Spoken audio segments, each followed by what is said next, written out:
Hi, my name's Ben Shelton, and today I'm going to be giving a little lesson on some of the harmonic devices that Clare Fischer employs when playing his composition entitled Mourning.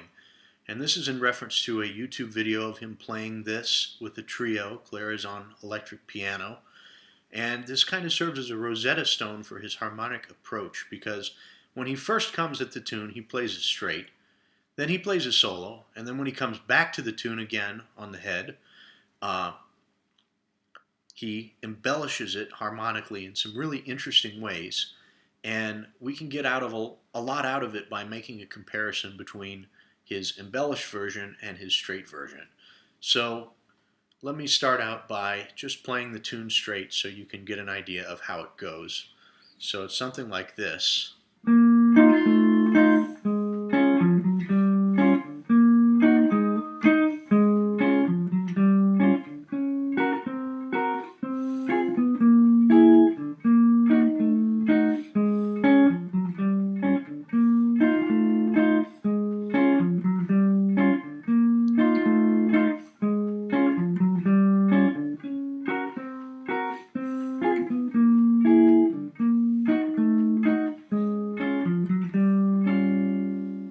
So that's pretty straightforward. So the way the tune works, just to walk you through it really quick, is it starts in B flat minor here.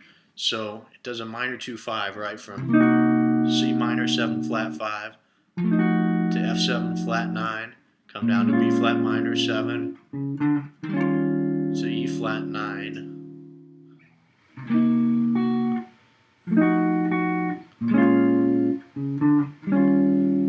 Then it makes that into a minor chord, comes up here to E flat minor 7, 5 chord, comes to D flat major 7th, G flat 7th, then walk it on out to 2-5 again,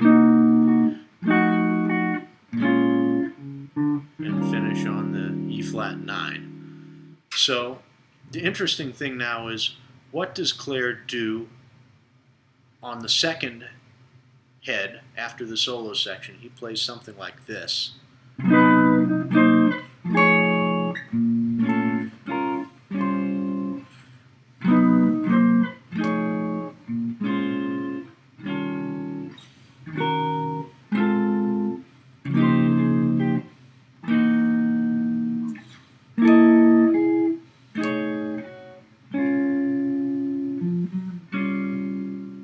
So what is that? So let's start out first what he does on the minor 2-5. So he starts with this. So what is that? We have the root, flat 5th, so far so good. Wait, we got a major 7. Where did that come from? And then we got minor 3rd on top. So this sounds just like a regular minor 7 flat 5 voicing, but you've got this thrown in. So that's kind of a passing tone. This is kind of a passing chord, and your ear can't quite buy it if you stay on this for a while. So then it's got this B on top. Where did that come from? Well, that's kind of the counter melody note. And what he's going to do here is he's going to have motion where one note moves up in half steps and the other note moves down in half steps. So on the chords it'll go like this. So this voice moves, right?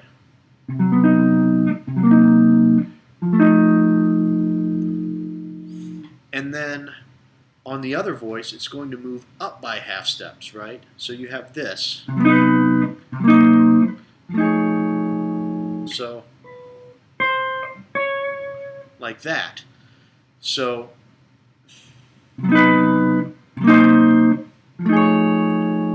that's a cool sound, and you end on the 5 chord here, which is F7, sharp 5, sharp 9. Then he does the same kind of thing going here. What he does is he starts on a minor major 7, right? And then just a regular minor 7, and then finish it out to a E flat 13th kind of voicing. So that one looks like. So in combination it's like this. And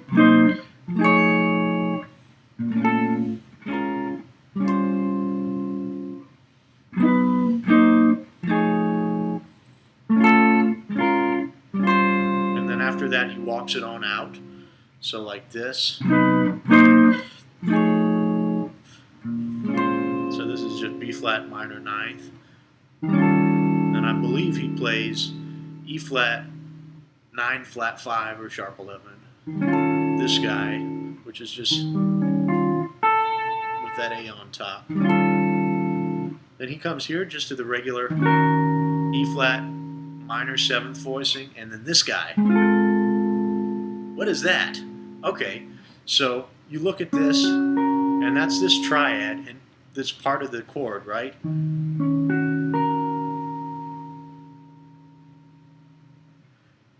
And he just slides it down.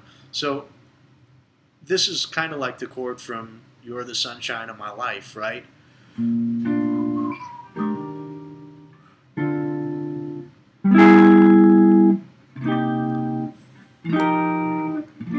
Right? So it's that kind of voicing. But he's here. So now he's supposed to be on this D flat major 7. So what does he play? So this is kind of like the Watermelon and Easter Hay chord, if you know Zappa. So it's a 1, 3, 6, 9. Not quite sure.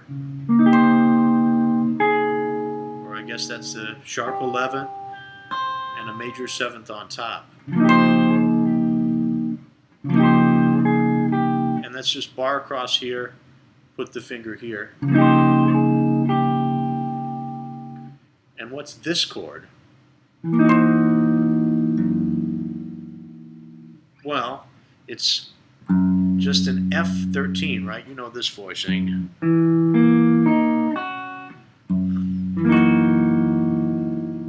But it's got the voice leading note on top here. It's got the C on top here. Right, so take this, move it up, and then you can put this note on top. Cool. So then we come to what would be the minor 2-5 here. But we don't do it. Instead we have this.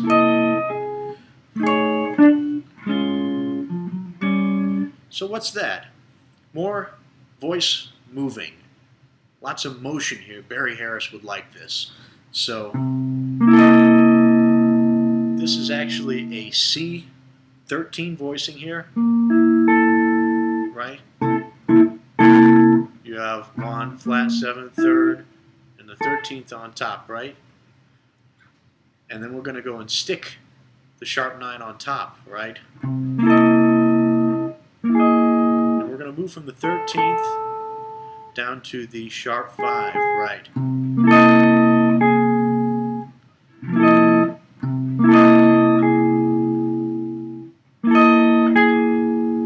Now we're going to go to the 5 chord here, which is this, but we're going to move this note here from the sharp 9 to the flat 9 and hold the rest of them. You got to finger it kind of like this. You can't do this guy, or you can't keep the rest of the chord sounding while you move the note. So, like that.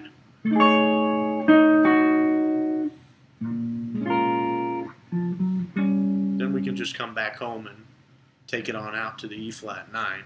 So what this looks like is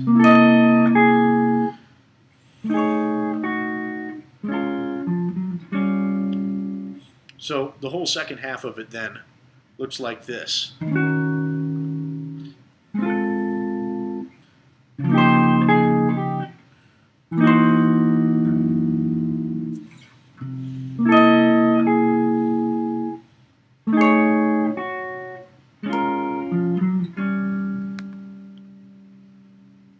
Okay, so let me just talk you through the progression real quick, and then I'll run it one more time, and then you can go home and practice. So I'll just quick talk you through here. So we have our contrary motion here. Do the same thing. More contrary motion back here.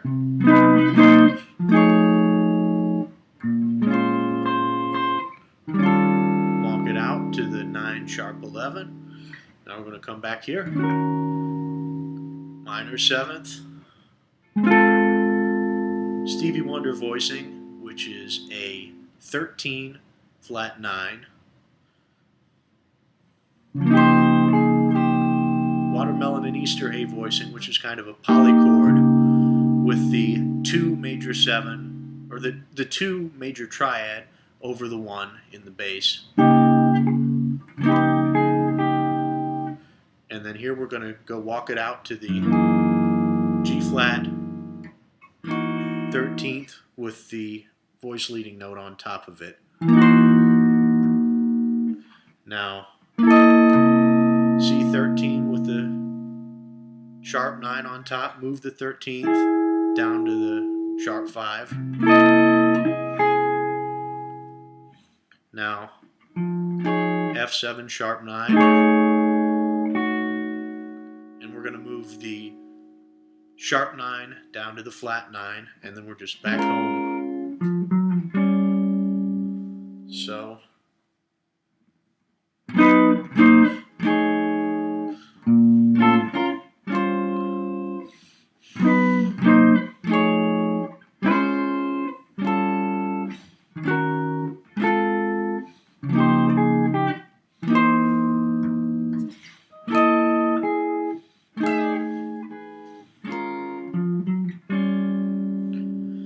So that's about it. I hope you've enjoyed the lesson, and I hope you've been able to get something useful out of it. Have a good one.